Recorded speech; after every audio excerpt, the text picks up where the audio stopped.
옆에 분들과 한 주간 평안하셨습니까? 서로 인사 나눕시다. 제가 이렇게 인사를 나누는 목적이요, 제가 좀 긴장을 풀려고 그래요. 원래 이 앞자리에 서는 것이 참 쉬운 일 아닙니다. 여러분, 연말이 되면요, 성탄절 때부터 시작해서 지금 이 정도 되면 한 10번을 설교를 해야 돼요. 그래서 어제부터 이게 부르터더라고요. 그래서 뭐 큰 노동을 한 건 아닙니다만 그 정도 좀 긴장을 하고 있다는 그런 뜻이죠. 늘 긴장의 연속입니다.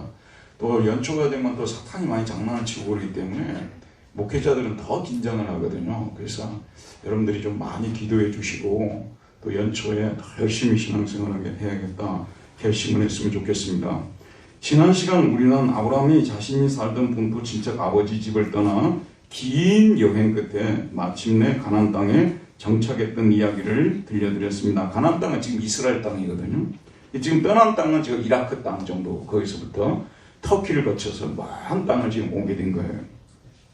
아브라함은 가뭄으로 인해 애굽에 내려갔고 거기서 자신의 아내 사례로 인해 큰 어려움을 겪었습니다. 하지만 하나님께서 급히 간섭해 주심으로 말미암아 위기를 극복하고 가나안 땅으로 다시 올라왔습니다.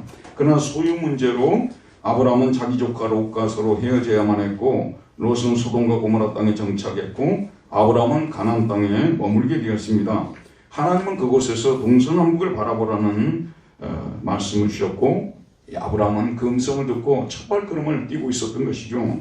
그런데 아브라함은 자신을 떠나 여호와의 동산 같고 애굽 땅과 같이 보였던 소돔과 고모라에 정착했던 자기 조카 롯으로부터 급한 정보를 받습니다. 그 정보 내용이 뭐냐면요, 갑자기 전쟁이 일어나가지고 내가 이게 지금 끌려가고 있다고, 모든 그 가족들과 그 다음에 우리 가축들 가지고 있는 재산이 지금 다 지금 이렇게 몰수돼서 가고 있다, 이런 소식을 전해옵니다. 이 소식을 듣고 아브라함이 어떻게 행동했는지 여러분, 여기에서 믿음의 사람 아브라함의 모습이 나타나고 있습니다. 궁지에 빠진 이 믿음 없는 롯, 하지만은 그를 구원해 주고자 하는 그런 마음이 그 안에서 일어나서, 자, 우리 14장 14절에서 16절 한번 보도록 할게요.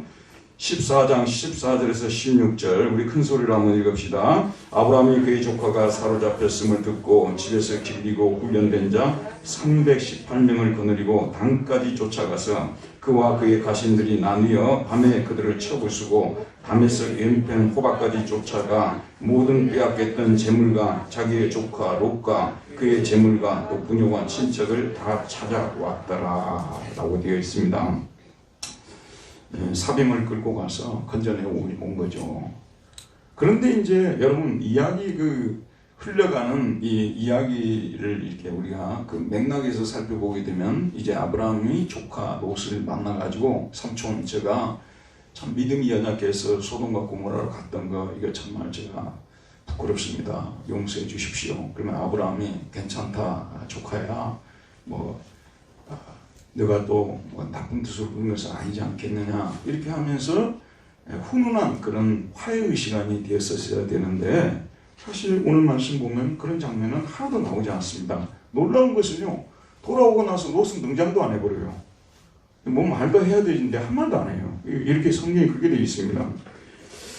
단지 이제 17절 말씀에 보면 이 말씀이 어떻게 전개되냐면, 아브라함이 그 놀라운 일과 그와 함께한 왕들을 쳐부수고 돌아올 때에 소돔 왕이 사회 골짜기 곧 왕의 골짜기로 나와 그를 영접하였고, 소돔 왕이 개인 전쟁을 벌여갖고 지금 난처한 상황에 처해졌는데 아브라함이 건져 주었으니 자기가 영접을 할 수밖에 없는 거 아니에요? 그러니까 플래카드 들고 골짜기로 나가서 지금 환영을 하는 그런 장면입니다. 자, 그러면은 이 말씀은 어디로 이어야 되냐면 21절로 이어져야 돼요. 소돔 왕이 아브라함에게 이르되 사람은 내게 보내고 물품은 내게 가지라. 이렇게 지금 이야기가 전개가 돼야 되는데, 여러분, 이야기를 읽는 어떤 사람도 생각할 수 없는 그런 지금 한 부분이 딱 여기에 지금 등장하고 있어요. 근데 이게 이야기 전개상 등장할 이유가 없는 부분이거든요. 근데 여기 딱 등장하는데 한 사람이 거기 등장을 합니다. 18절을 한번 보도록 할까요? 18절에 보면 살렘 왕 멜기세덱이 떡과 포도주를 가지고 나왔으니 그는 지극히 높으신 하나님의 제사장이었더라. 자, 여기 보게 되면 살렘 왕이라는 말도 생소하고요, 멜기세덱이라는 말도 생소하고, 그리고 하나님의 제사장, 지극히 높으신 하나님의 제사장. 그때 여러분 제사 제도가 세워졌어요? 세워지지 않았어요? 레위기식의 제사 제도가 세워진 때도 아니잖아요. 제사장이 등장을 하는 거예요. 먼저 이 멜기세덱이라는 사람이 등장하는데, 이 멜기세덱은 우리말로 멜기세덱이라고 번역이 되어 있습니다만은 말키체데크, 이게 말키라는 말은 뭐냐면 왕이라는 뜻이에요. 체데크는 의라는 뜻이거든요. 의의 왕이라는 뜻이에요. 그냥 우리말로 그냥 멜기세덱이라고 번역을 해버렸어요. 이렇게 두 단어가 합성된 건데 의의 왕이라는 뜻입니다. 그런데 그는 살렘 왕이었다고 되어 있습니다. 메레크 샤렘으로 되어 있는데 평화의 제국의 왕이라는 거예요. 그러면 우리가 가나안 땅에 어떤 샤렘이라는 그런 지역이 있었을까 생각하는데 이건 없는 거예요. 그러니까 하늘나라를 상징하고 있는 것입니다. 멜기세덱은 하늘나라에서 하나님을 섬기는 제사장, 하늘 성소에서 하나님을 섬기는 제사장이었다, 그런 말씀이에요. 또 이분은 결국은 누구를 말하냐면 예수 그리스도를 말합니다. 근데 여러분 구약을 읽어보게 되면 앞부분에요, 특별히 창세기나 쭉 이렇게 읽어보게 되면 천사가 사람의 모습을 입고 나타나기도 하고 심지어는 예수님이 사람의 모습을 입고 나타나는 경우들이 있어요. 그래서 오늘 이 말씀은 이 멜기세덱은 하나님 나라의 이 성소의 제사를 담당하고 있는 제사장 멜기세덱입니다. 근데 이 사람은 결국은 예수 그리스도를 말하는 거죠. 그분이 특별한 임무를 띠고 아브라함에게 내려온 것입니다. 근데 오늘 말씀 보면 살렘 왕 멜기세덱이 뭐가 무엇을 가지고 나왔다고요? 떡과 포도주를 가지고 나왔다고 되어 있습니다. 떡은 이 히브리어로 레헴이라고 해요. 그래서 우리가 너무나 잘 아는 베들레헴, 베트가 집이라는 뜻이고요, 레헴은 떡이라는 뜻이에요. 베들레헴 뭔 집이라고요? 떡집이에요. 떡집. 우리 교회는 지금 거의 그냥 2주에 한 번씩 떡을 받는데 오늘 또 여러분도 또 떡을 받습니다. 떡집 어디서 나오는지 모르겠어요. 근데 떡이 계속 나오고 있어요. 베틀레헴인데 우리가 번역을 할 때 베들레헴이라고 번역을 한 거죠. 그 다음에 참 신기한데 포도주가 히브리어로 뭔지 아세요? 와인이요, 와인. 이 참 신기하더라고요. 저도요. 너무 신기했어요. 포도주가 히브리어로 와인이라니까요. 와인. 이 와인을 그러니까 그대로 와인이요, 와인. 와인을 가지고 나왔어요. 그러면 우리가 왜 떡과 포도주를 가지고 나왔을까 추측을 할 수가 있잖아요. 전쟁을 치르고 왔으니까 얼마나 배가 고팠겠어요. 그러니까 먹이려고 떡과 포도주를 가지고 나왔다. 이렇게 이제 우리가 추측을 할 수 있죠. 이거 답은 안 나왔으니까 추측이에요. 그런데 저는 이게 뭐냐면 성만찬을 행했다고 해석을 하고 싶어요. 약간의 알레고리도 될 수 있습니다만 왜 이런 해석이 가능하냐 그러면요. 이따가 11조 본문도 나오는데 이미 레위기가 기록이 되기 전에 이미 모세에게 율법이 주어지기 전에 11조도 드려지고 있었고 그 다음에 성찬식도 행해지고 있었다고 우리가 볼 수가 있는 거예요. 왜냐하면 그 다음 구절을 보면 이렇게 추측할 수 있는데 살렘 왕 멜기세덱이 떡과 포도주를 가지고 나왔으니 그는 지극히 높으신 하나님의 제사장이었더라. 그가 아브라함에게 축복하여 이르되 천지의 주제시요 지극히 높으신 하나님이여 아브라함에게 복을 주옵소서. 자, 여러분 이게 이제 성만찬이라는 말로 제가 성만찬으로 해석하는 이유는요. 성만찬이 무엇입니까, 여러분? 교회에서 행하는 성만찬이 무엇입니까? 떡과 포도주를 먹고 마시는 거 아니에요? 그런데 우리 편에서는 우리를 구원해 주신 하나님의 은혜에 감사드리는 것이 중요합니다. 성만찬은 하나님의 우리를 구원해 주신 하나님 은혜에 감사, 그 은혜를 기억하고 감사하는 내 시간이에요. 맞죠?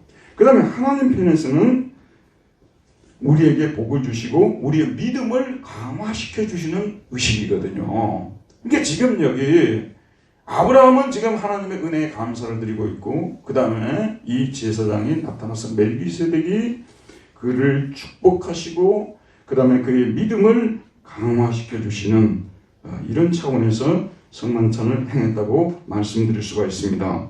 자, 이제 멜기세덱이 아브라함을 축복하는 내용이 나오는데 그가 아브라함에게 축복하여 이르되 천지의 주제이시고 지극히 높으신 하나님이여 아브라함에게 복을 주옵소서. 지금까지 아브라함이 복을 받지 못했는데 지금 제사장 멜기세덱이 나타나서 복을 주라고 이렇게 그렇게 해석하면 잘못된 것이고요. 바룩 아브라함이라고 되어 있어요. 이 바룩, 나중에 보게 되면 에레미야 비서 이름이 바룩이었거든요. 에레미야 비서 이름이 바룩이었는데 이 바룩은 뭐냐면 영어로 blessed라는 뜻이에요. 복을 받은 그런 뜻입니다. 복 받은 자 그런 뜻이에요. 이게 바룩이라는 뜻이에요.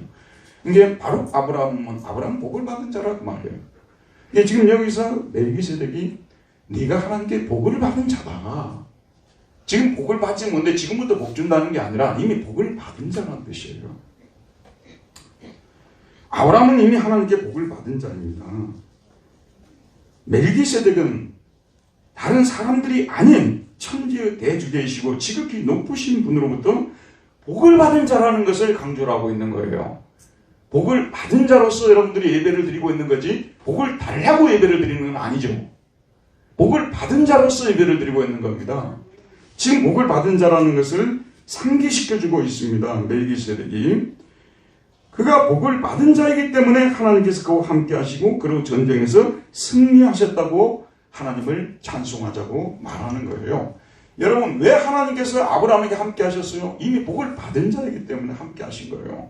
복을 받은 자이기 때문에 그와 동행하시고 그를 전쟁에서 승리하게 하셨다는 것입니다.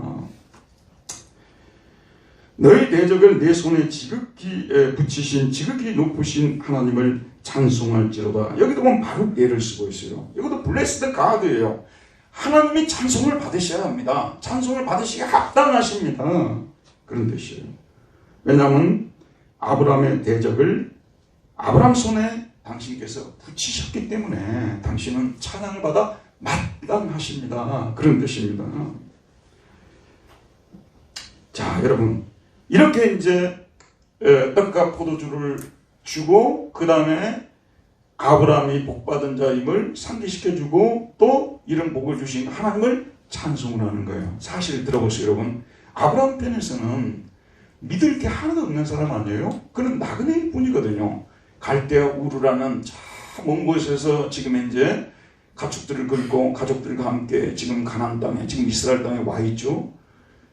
여러분, 그가 재물을 많이 모았으면 얼마나 많이 모았겠습니까? 미래는 불투명합니다. 그런데 하나님께서 자기에게 나타나시고 또 전쟁에서 커다란 승리를 하게 하시고 이것만도 너무나 감사한데 지금 멜기세덱이 나타나가지고 어떻습니까? 아브라함에게 복을 또 이렇게 선언하지 않습니까? 내가 복받은 자라는 거 이걸 또 말하지 않습니까? 그게 진짜 아브라함은 감사했을 거예요. 너무나 감사했을 것입니다. 그래서 아브라함이 이 감사의 마음을 어떻게 표현할까? 여러분, 사람이요, 예수를 안 믿는 사람들도 똑같아요. 안 믿는 사람들도요, 누가 나한테 정말 감사한 일을 해주잖아요. 그러면 믿건 안 믿건 그 사람에게 뭔가 보답을 해야 된다는 생각이 일어나게 되어 있어요. 아브라함이 하나님의 사람으로서 하나님의 제사장이 나타나서 이렇게 복을 축복하시는데 거기에 대해서 가만히 있을 수 있겠습니까? 여러분이 지금 저와 여러분이 오늘 예배드리러 왔지 않습니까? 그동안 하나님께서 아무것도 해주신 것이 없는데 여러분들이 지금 이제 하나님께 예배드리러 와 계시겠습니까? 일주일 동안 우리 하나님께서 저와 여러분의 삶 속에 이 모양 저 모양으로 함께 하시고 여러 가지 종류의 복들을 우리에게 내려주셨기 때문에 우리가 이 예배 시간을 통해서 감사를 표현하고 영광을 하나님께 돌리기 위해서 이 자리에 온 줄로 믿습니다. 여기에 와가지고 지금까지 없었던 그런 복이 하늘에서 떨어지기를 바라고 온 사람 아무도 없어요. 이미 복을 주신 하나님께 감사 찬송을 드리기 위해서 여기에 모인 분들 아니겠습니까? 아브라함은 정말로 좋아서 하나님께 감사를 드리고 싶었을 것입니다. 이런 맥락에서 들어보세요. 이런 맥락에서 이 말씀이 지금 나오고 있습니다.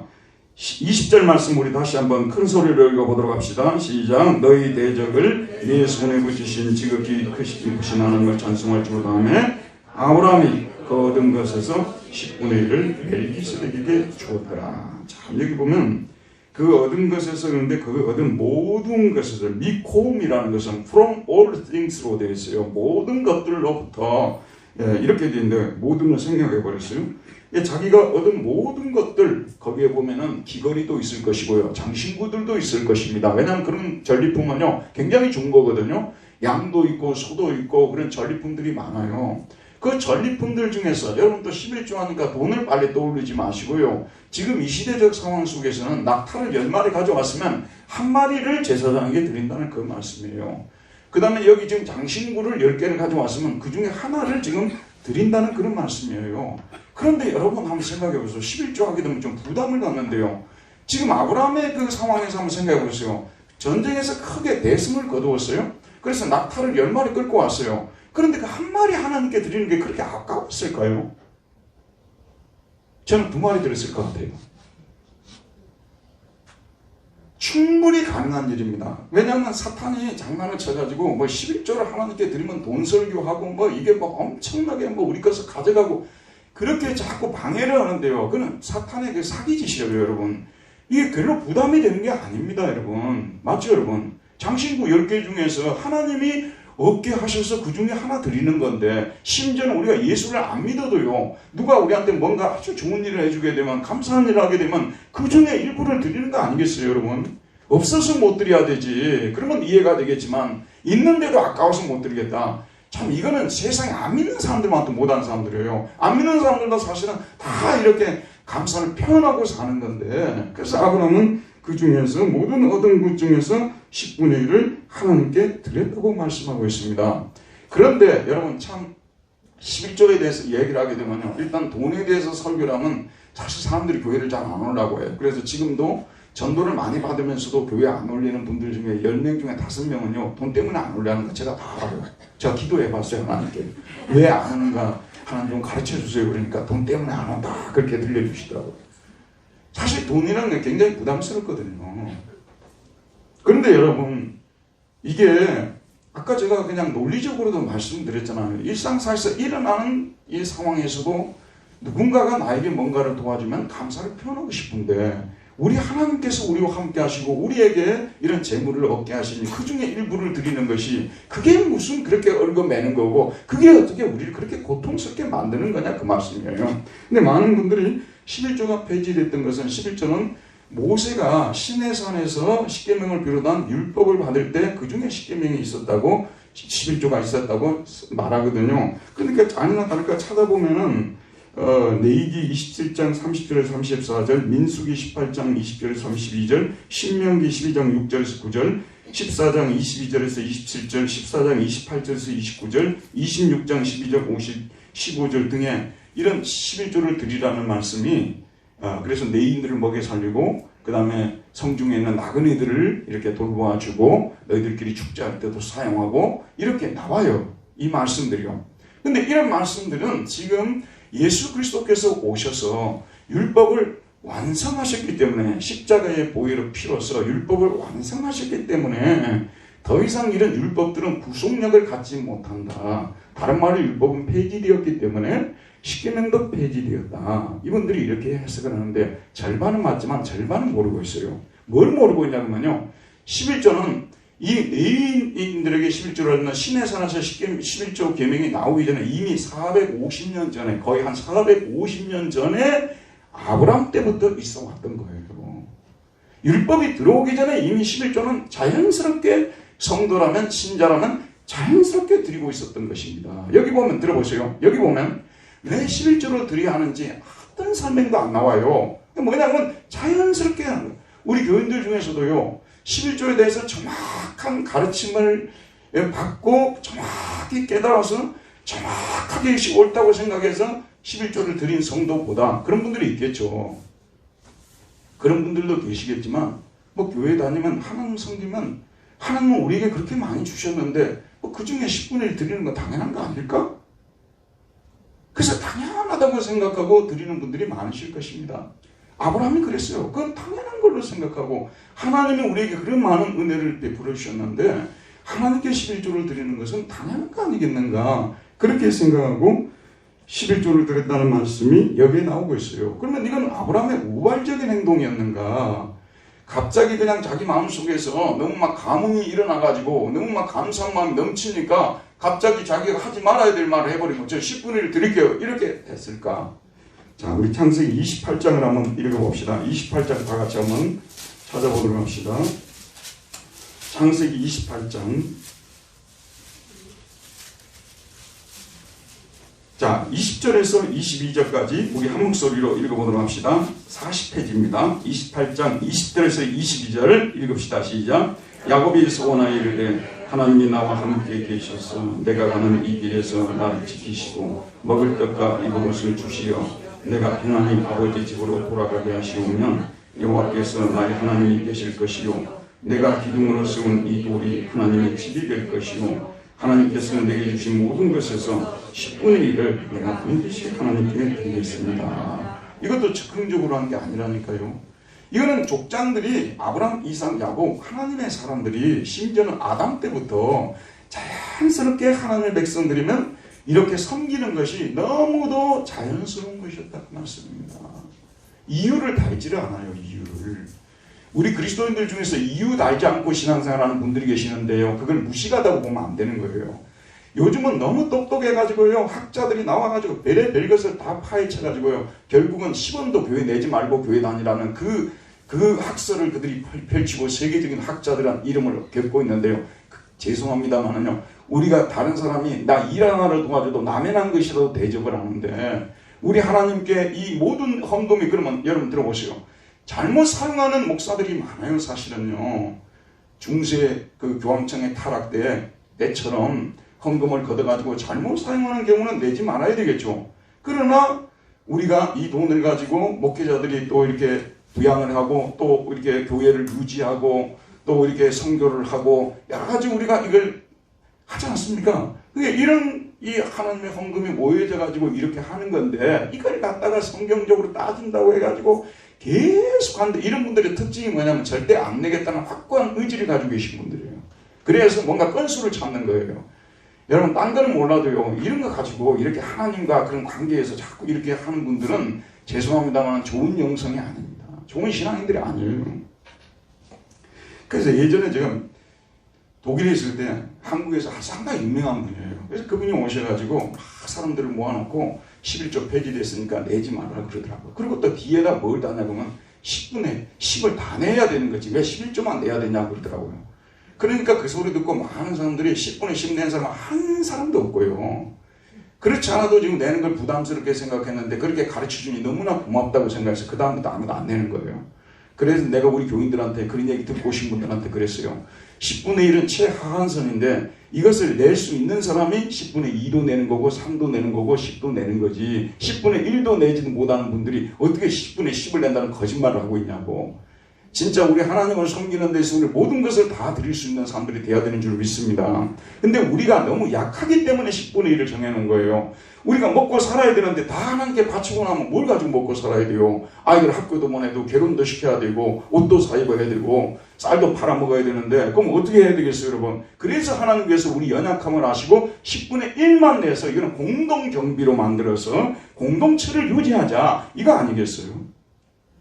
근데 여기에 대해서 너무 많은 시비를 거는 분들이 계시기 때문에 제가 좀 말씀을 드린 것입니다. 다시 말씀을 드리면 이거는 모세가 시내산에서 율법을 받기 전 이미 400에서 450년 전에 아브라함 때부터 11조는 하나님께 자연스럽게 드려졌던 것이라는 거, 존재했다는 거, 이걸 말씀하고 있어요. 히브리서는 구약 율법에 대한 해석이거든요. 히브리서에도 뭐라고 말하고 있냐면 레위의 아들들 가운데 제사장의 직분을 받은 자들은 율법을 따라 아브라함의 허리에서 난 자라도 자기 형제인 백성에게서 10분의 1을 취하라는 명령을 받았으나 네 족보에 들지 아니한 멜기세덱은 아브라함에게서 10분의 1을 취하고 약속을 받은 그를 위하여 복을 빌었나니 논란의 여지 없이 낮은 자가 높은 자에게서 축복을 받느니라. 자, 레위인들도 10분의 1을 받았어요. 형제들이 드렸지 않습니까? 그러나 그보다 훨씬 높으신 하늘 대제사장이신 예수 그리스도께 10분의 1을 드린다는 것은 당연한 것이 아니냐 그런 말씀이에요 여러분. 자, 우리 신자들도 11조를 드려야 된다는 말씀입니다. 우리 신자들은 자 봅시다. 마음의 문제는 우러나지 않는 분들은요. 지금 여기 설교를 듣고 계시지만 첫째로는 믿음이 없이 그냥 교회를 드나드는 분들은 11조 내지 마세요. 그거 안 내는 게 맞는 거예요. 아니 지금 현재 믿음도 생기지 않은데 그 억지로 11조를 내면 하나님은 그럼 억지로 받는 게 좋아하시겠어요? 억지로 낸다는 생각은 절대 하지 마세요. 그리고 여러분이 11조를 지금 안 하셔도요, 사실은 교회가 돌아가는 데는 문제가 없어요. 그리고 여러분 11조를 내야 제가 또 뭐 엄청 부자가 되는 것도 아니에요. 그러니까 아직까지 믿음이 생기지 않은 분들은 11조를 하지 않는 것이 옳은 것입니다. 확실히 그거 정리하고 와야 돼요. 그리고 또 이제 부부가 같이 이렇게 신앙생활 하는데 남편은 신앙이 좀 좋은데 아직까지 아내는 신앙이 안 생겼다는 말씀이죠. 이런 경우도 뭐냐 그러면은 이게 그 내고 싶은 사람이 자기 수입으로 내든지 이런 경우도 상대방을 윽박질러 가지고 이렇게 막 누르면 안 되는 거예요. 이거는 마음에서 우러나오는 친정한 감사의 표현이 돼야 돼요. 감사가 없는 11조, 오늘 제가 시편 51편을 읽어드렸습니다만 감사로 예배를 드리는 자가 나를 영화롭게 하리라고 말씀했지 않습니까? 감사가 없는데 거기서 드리는 뭐 11조든 10의 9든 그게 무슨 여러분 은혜가 되겠습니까? 그래서 감사하는 마음에서 우리는 우리를 구원하시고 부활하시고 승천하시어 대제사장이 되시어 하늘에서 대제사장의 직무를 수행하고 계시는 우리 예수님에게 드리는 것입니다. 하나님께서는 아브라함을 구원하시어 멜기세덱을 보내시어 그에게 떡과 포도주로 먹이고 그를 축복하셨으므로 아브라함이 그의 모든 얻은 것 중에서 11조를 멜기세덱에게 드렸던 것처럼 우리는 우리를 구원해 주시고 하늘 성전에서 대제사장의 사명을 감당하고 계신 우리 예수님께 우리의 11조를 드리는 것입니다. 이 11조는 우리의 구원에 대한 감사의 표현입니다. 철저하게 우리 구원에 대한 감사의 표현이에요. 그 구원받은 자는 그 구원해 주심에 대한 감사의 표시로서 시간을 드리기도 하고 또 여러분 이 물질을 들여서 또 하나님께 감사를 표현하는 것이죠. 그런데 11조를 드리면 축복을 받는다는 소위 말해서 그 11조를 잘못 설교한 목사님들 때문에 11조에 대한 모든 부정적인 생각들이 생산이 된 것입니다. 사실 11조 이 말씀은요, 우리나라 교회에서 특별히 강조해서 전하는 말씀 아니겠어요? 그 대표적인 성경 구절이 말라기 3장 10절입니다. 만군의 여호와가 이르노라 너의 온전한 11조를 창고에 들여 나의 집에 양식이 있게 하고 그것으로 나를 시험하여 내가 하늘문을 열고 너에게 복을 쌓을 곳이 없도록 붙지 아니하나 보라 라는 말씀이거든요. 여기 중요한 구절이 뭐냐면요, 여기 중요한 구절이 내가 하늘문을 열고 너에게 복을 쌓을 곳이 없도록 부어주지 않겠느냐 이런 말씀드렸는데 우리 한국의 대한민국 교회에 11조 드린 사람이 몇 명이나 될까요? 지금 예를 들어서 뭐 1000만 명이라고 한다면 그 중에 100만 명은 되지 않겠어요? 좀 더 말하면 200만 명, 300만 명은 되지 않겠어요? 그러면 300만 명이 우리나라의 저기 부자 순서에 1등부터 이렇게 쭉 올라가 있어야 돼요. 여러분 이 말씀대로 하잖아. 하늘에서 부어주니까, 날마다 부어주니까. 여기 이 말씀은 부정적 의미에서 지금 나온 거 아니에요? 근데 이 사람들이 하나님에 대한 감사가 너무 없는 예배를 드리고 있는 거예요. 너무 메마른 심령으로 형식적으로만 예배를 드리고 있는 거예요. 11조를 드리지 않은 게 아니에요. 이 사람들이요. 드리고 있었어. 근데 감사는 하나도 없었어요. 이 사람들은 그냥 의무적으로 드린 거예요. 그래서 지금 이제 말라기 선지자를 통해서 너희들이 적은 액수를 드리더라도 감사하는 마음으로 드려라. 이게 지금 하나님이 강조하는 포인트거든요. 그런데 일부의 몰직학한 목사님들이 이 구절을 가지고 저는 이 분당교회 와서 오늘 이 말라기 3장이 처음으로 지금 제가 언급하거든요. 여기 부임한 이후로요.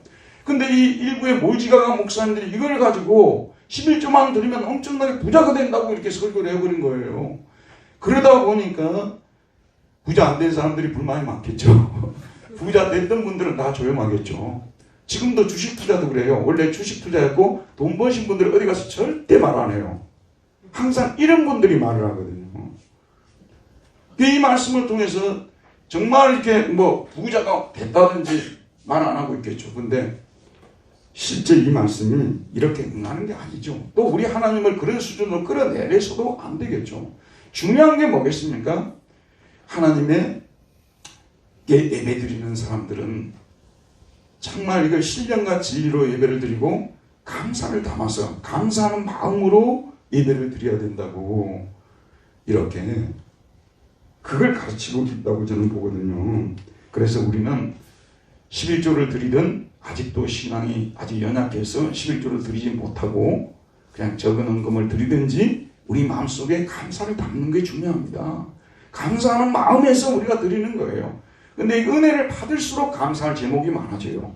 은혜를 못 받으면 도대체 감사할 제목을 목사님 찾으라 그러는데요, 찾기가 힘들어요. 근데 은혜를 받으면 감사의 제목이 너무 많은 거예요. 그래서 진정 하나님께 감사를 드리는 거죠. 그렇게 하라고 지금 이 말씀이 우리에게 전해지고 있는 것입니다. 그래서 우리는 하나님 앞에 감사를 담아서 11조를 드리는 그런 신앙을 우리가 간직하는 것이 가장 바람직합니다. 여러분, 우리 예수님께서 이 땅에 오셨잖아요. 예수님께서 보세요, 여러분. 굉장히 이 땅에 오셔서 이 성전을 헐라라고 하시든지 매우 공격적이고 매우 말하자면 파괴적 그런 말씀들을 많이 하셨어요. 네 원수가 네 집에 있을 것이다. 이 말씀도 보통 말씀이 아니잖아요. 근데 그런 말씀들 하셨는데 11조에 대해서는 예수님이 가르치는 부분이 딱 한 군데 나오는데요. 뭐라고 나오냐면, 화 있을진즉 외식하는 서기관들과 바리새인들이여, 너희가 박하와 회양과 근처의 11조는 들이되 율법에 더 중요한 바 정의와 긍휼과 믿음은 버렸도다. 그러나 이것도 행하고 저것도 버리지 말아야 할지니라. 지금 앞부분은 이 외식하는 바리새인들을 저를 비판하는 거예요. 뒷부분은 뭐냐 그러면요, 정의와 긍휼을 내세우면서 하나님께 마땅히 드려야 될 걸 드리지 말아야 된다고 하는 사두개인들 그룹들을 지금, 합리주의자들을 지금 공격하는 거예요. 21세기에 들어와가지고 교회 안에 합리주의자들이 너무 많이 들어왔어요. 합리성을 가지고 합리적으로 살아가는 것과 합리주의가 되는 것은 다른 거예요. 그래서 하나님의 말씀 중에서 합리적으로 이해가 안 되는 거는 다 그냥 안 믿으려고 내 던져버려야 된다 그러고, 이해 가는 것만 믿어야 된다는 건데, 그것도 뭐냐면 자기가 이해 가는 것만이에요. 공통 분모도 없어요. 자기가 합리적이라고 생각하는 것만 성경에 기록이 돼야 되고, 여러분 지금 21세기에 이 하나님의 교회가 교회다운 모습으로 이렇게 되어지는 것이 쉬운 일이 아닙니다. 너무 이런 외식하는 이런 바리새인들 같은 사람들이 많아졌고요. 또 이런 합리주의자들이 많아져서 예수님께 따끔하게 말씀하신 거예요. 이것도 행하고 저것도 버리지 말라. 가이사의 돈을 누가 가져왔잖아요. 이거 가지고 세금 드려야 될까 말아야 될까냐 그랬죠. 그랬더니 우리 예수님께서 뭐라고 했어요? 무슨 그림이 그려졌냐고. 그래서 황제의 그림이 그려졌으면 가이사에게 드리라고. 황제, 가이사라는 말은 카이저를 말하는 거예요. 시저를 말하는 거죠. 시저에게 드리고, 그 다음 뭐죠? 하나님께 드릴 것은 하나님께 드리고라고 말했어요. 근데 자기들은 앞부분만 이야기하고 뒤에 것은 뺀단 말이에요. 성경을 그렇게 보면 안 되는 것입니다. 우리 신자들도 우리가 얻은 수입 중에서 우리 주 예수님에게 11조를 드려야 합니다. 11조를 드린다는 것은 우리를 구원해 주신 하나님 아버지께 감사를 드리는 것이고요, 하나님의 주권을 인정하는 행위인 것입니다. 자, 우리가 11조를 드릴 때 어떻게 해 주시겠다는 말씀이 바로 이어서 나왔으면 더 좋았을 텐데, 들어보세요. 바로 이어서 나와야 되는데 14장에 바로 뭐가 등장하냐 그러면 11조 얘기하다가 그 다음에 뭐냐면 소동왕이 다시 등장해 버립니다. 자, 소동왕이 등장하는 거 한번 보도록 할게요. 14장을 봅시다. 14장. 자, 너희 대적을 내 손에 붙이신 지극히 높으신 하나님을 찬송할지로다 하매 아브라함이 그 얻은 것에서 10분의 1을 멜기세덱에게 주었더라. 그래서 멜기세덱이 내가 10분의 1을 내는 걸 내가 너무 기뻐하노라.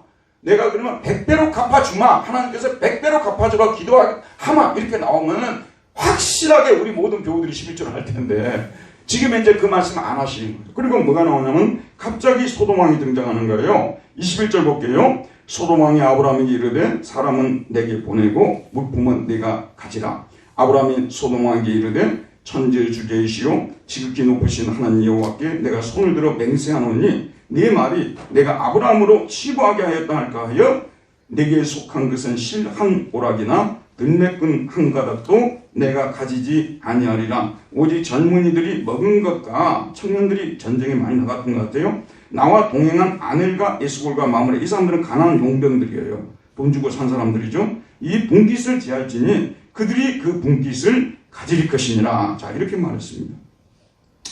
아브라함이 이 말씀을 통해 자신이 소돔을 도운 이유는 전쟁을 통하여 소돔 왕으로부터 어떤 이익을 얻기 위해서가 아니라 하나님을 기쁘시게 한 행동이라는 점을, 하나님이 그것을 원하시기 때문에 하나님을 기쁘시게 하기 위해서 전쟁을 했다는 것을 분명히 합니다. 여러분 아브라함의 그 생애를 읽어보면요, 그렇게 은혜가 되는 것이 믿지 않은 사람들 앞에서 비굴한 적이 없었어요. 아브라함은 믿지 않은 사람들 앞에서 믿는 자로서 정말 당당했어요. 세상적인 깨도 쓰지 않고 방법도 쓰지 않고요, 언제 어디서나 믿는 자의 품위를 잃지 않았다는 거예요. 분당두리교회 성도님들이 세상에 나가서 보여줄 수 있는 모습이 아브라함과 같은 모습이라고 저는 보거든요.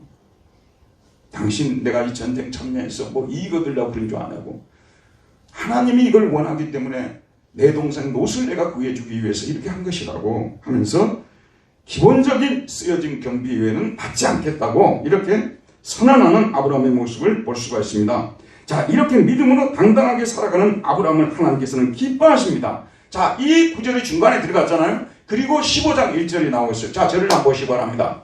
원래 이 성경은 두루마리 사본으로 우리에게 전해진 거 아니에요? 근데 장절이 이게 구분이 안 됐어요. 장절이 이게 원래 이게 정해진 게 아니에요. 나중에 마소라 학자들이 장절을 갖다가 붙인 거거든요. 그러니까 15장 1절은 14장과 그대로 연결되어서 읽을 수 있는 거예요. 그러면 하나님께서 뭘 주냐? 자, 이렇게 하나님을 기뻐하고 감사하면서 11조를 하나님께 드린 아브라함을 기뻐하시고 하나님께서 그에게 약속하신 약속이 나오고 있어요. 그게 바로 15장 1절입니다. 15장 1절을 우리 다 같이 한번 읽어보도록 할게요. 읽읍시다. 시작. 이후에 여호와의 말씀이 환상 중에 아브라함에게 임하여 이르시되 아브라함아 두려워하지 말라. 나는 네 방패요 너의 지극히 큰 상급이니라. 아브라함이 지금 11조를 드리겠다는 그 멜기세덱에게 11조를 바치겠다는 아브라함을 귀하게 여기고 기뻐하시고 약속하신 약속이 뭐냐면요, 내가 내 방패가 되어주겠다. 방패는요, 전쟁에서 화살이라든지 이런 거 막는 거 아니에요? 창을 막는 거 아니겠습니까? 이방 땅에서 이북 땅에서 나그네로 살아갈 때요, 항상 죽음에 대한 두려움 가지고 살았지 않겠습니까? 언제 어디서 화살이 날아올지 몰라요. 언제 어디서 화살이 날아올지 모르는 거예요. 하나님이 방패가 되어주겠다고 말씀하고 있지 않습니까? 방패가. 그 다음 또 뭐라고 했죠? 상급이 되어주시겠다고 약속하시지 않습니까? 상급이 되어주시겠다고, 상이 되어주겠다는 그런 말씀이에요. 그 상이 한꺼번에 주어지지는 않을지라도 아브라함이 필요할 때마다 그 상을 내려주어서 필요한 것들을 채워주시겠다는 약속입니다. 내가 너의 방패가 되고 상이 되어주겠다. 이 말씀, 내가 나에게 11조를 드렸으니 내가 이제 근동 최고의 부자를 만들어주겠다, 이런 말씀 안 하셨다니까요. 뭐라고 말씀하셨어요? 방패가 되고 뭐가 되겠어요? 상이 되겠다. 저는 이 말씀이 더 좋습니다. 솔직히 이 말씀이 더 좋아요. 부자 만들어주겠다는 이 불확실한 말씀보다도 이렇게 하나님이 나의 방패가 되어주시고 상이 되어주겠다는 이 말씀이 더 좋아요. 이거 하나님께서 아브라함을 기뻐하시고 그에게 내린 상 같은 말씀입니다. 자, 우리 신자들은 우리 구원에 대한 감사의 표시로서 우리를 구원해 주신 예수님께 11조를 드려야 합니다.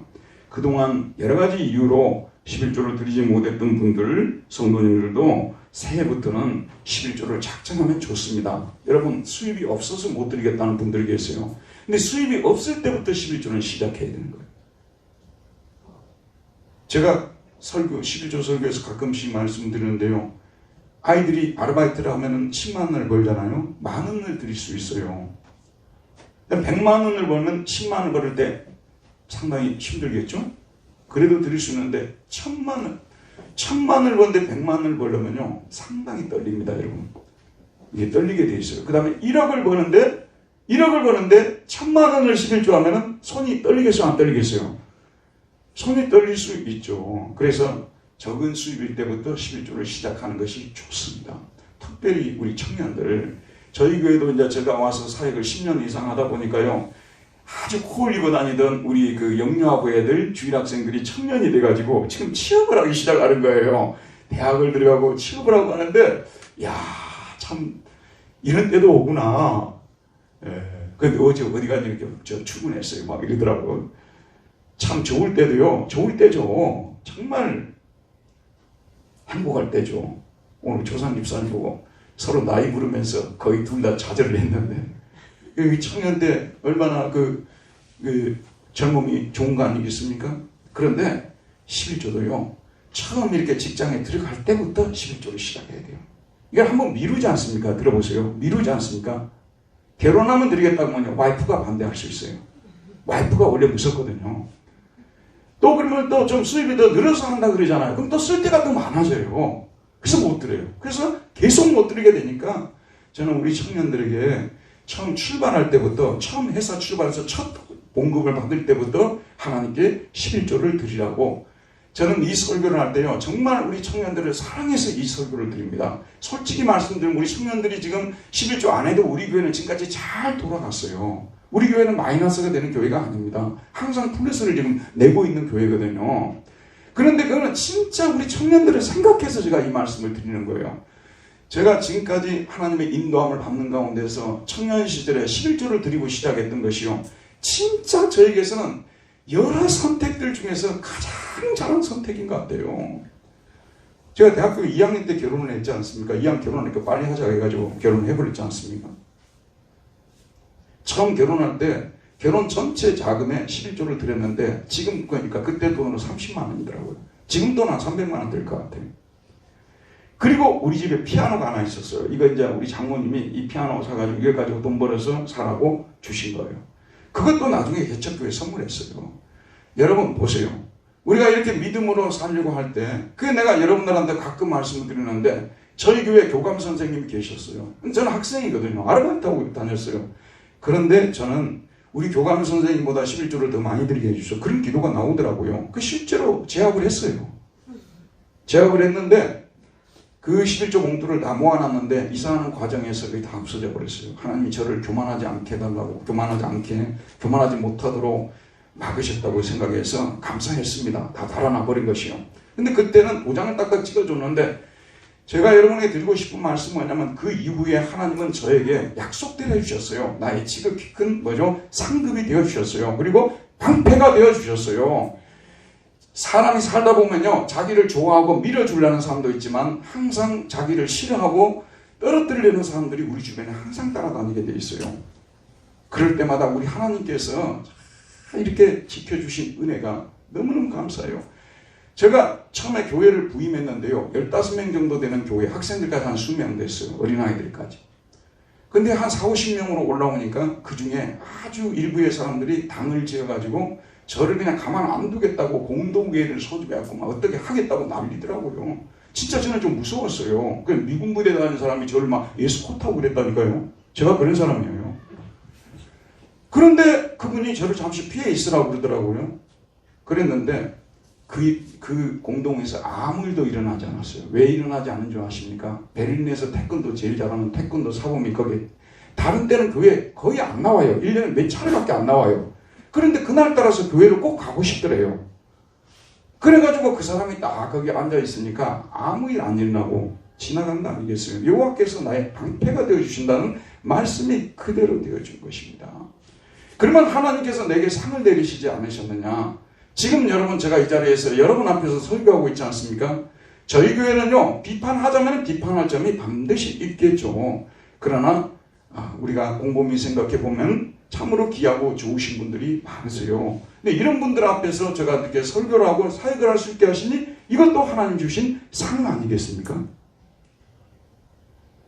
하나님의 이 약속은 여러분 절대로 변함없습니다. 그래서 우리가 이 땅에 사는 날 동안 이렇게 하나님께 11조를 드리게 되면요, 물질이 있는 곳에 마음이 있다고요, 우리 하나님 사랑하는 마음이 더 커지게 되고, 교회도요, 여러분 방관자로서가 아니라 참여자로 되게 돼 있어요. 물질을 드리지 않고 교회 생활을 하잖아요. 그러면은 항상 방관자로 살아도, 그리고 하나님의 은혜를 체험을 못해요. 말씀 속으로 더 깊이 들어가지도 못하고요. 우리 청년들은 정말 야곱의 고백을 여러분의 가슴 속에 좀 새겼으면 좋겠어요.